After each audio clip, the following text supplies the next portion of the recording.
Time for Bob Ryan, Jeff Goodman, Tango along for the ride. Brought to you by Prize Picks, the exclusive daily fantasy partner of the CLNS Media Network. Pick more, pick less with Prize Picks. Guys, some major trades. I mean, big time stuff going on here. And a little later in the week, we're going to be dropping a pod with Bob going over his biggest trades in NBA history. So you'll have to stay tuned and see if those make it into that podcast. But this is a real head scratcher for me. Bob, I'll start with you. Luka goes to the Lakers at the age of 25 as one of the premier players in the league. And part of the deal, Anthony Davis goes back to Dallas. I'm flummoxed. Your thoughts? The thing we can't get away from in this trade is the relationship between the respective general managers. And the fact that they are old, we don't know how close, quote unquote, they are, but they sure know each other very well, having both been associated with Kobe Bryant during his Laker tenure. So from a Nico Harrison standpoint, I think our general feeling about Dallas is they should have extracted more, at least gotten that extra number one pick that LA still is holding on to. And we need I need, and I think most people want, a better, deeper explanation for being willing to give up Luka Dončić, other than the conditioning thing, which is curable, if he wants to cooperate. And now that's another topic we'll get into, is his new relationship with LeBron. But it is curious. It is.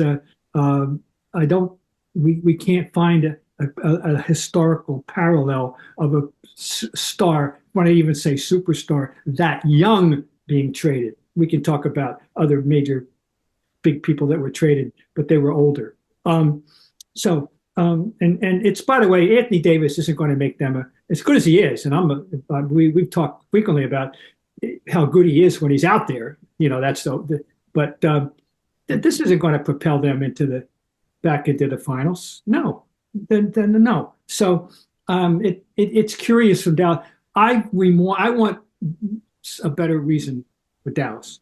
Okay, Bob, if you're not getting a reason, what does that generally mean? If you're not getting a real reason, it means they can't say it, which means basically Luka's been a pain in the ass, and they don't think they can win with Luka at the highest level. And he set his own rules. I remember, I think you and I were there together a few years ago when Dallas came into Boston, and you and we're talking to Carlisle after the game. And even Carlisle kind of intimated, like, there's only so much I can do here, because from above, I can't coach him the way I want to coach him. Right.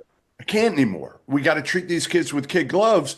And it's kind of like Joel Embiid when he came into the league, and he came in hurt, and they have their own rules. And they make their own rules. So then they think they can do whatever they want. They have the leverage.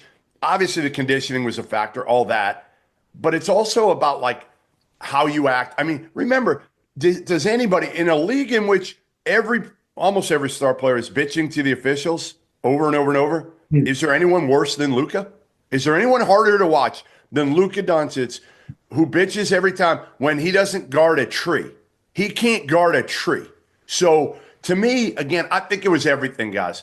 I think it was they just didn't feel like he was going to be the right guy, and I think it was they thought maybe they wouldn't have the leverage in a year that he would then demand a trade or try to get out or of his deal, whatever. And yeah, they should have explored other opportunities. It's bad business by Nico Harrison, right? Yeah, I don't understand it. I wouldn't have done it.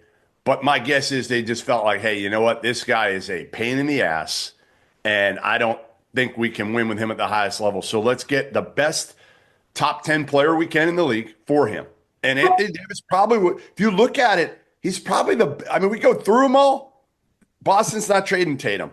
Shea, Oklahoma City, they're not trading him. Then you got some old dudes, right? KD, you're not trading for. Joker, Denver's not trading them.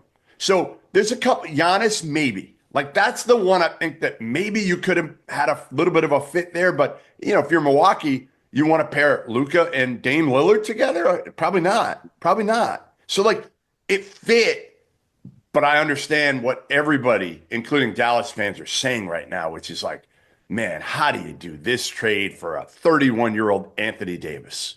31-year-old guy who's it's news when he's on the court for more than 3 weeks at a time. And this is the way it's been. I just looked over, the last, He's been relatively healthy. He's actually been healthy-ish. Yeah. And 23-24, he played a career high 76 games.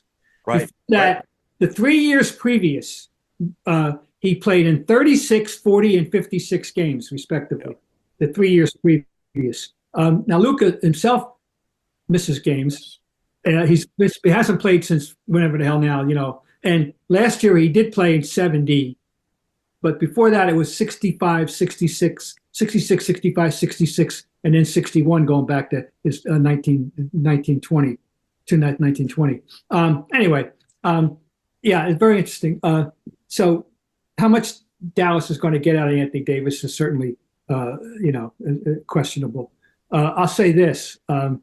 He wanted to play, well, we can start looking at the analysis here. He wanted to play with centers, and he's going to play with two of them, For now. Yeah. And people question whether he is better at 5 or at 4, as if we still stick to those numbers in a world that's been changing in that regard, right? All right. The numbers are less important, and the positions are more elastic now. But he now suddenly has got 2 young guys that can do stuff, and particularly the defensive end, Daniel Gafford and Derek Lively. So he's getting his wish in that for him. Anyway, yeah. NBA History Channel is brought to you by Prize Picks and the Game Time app.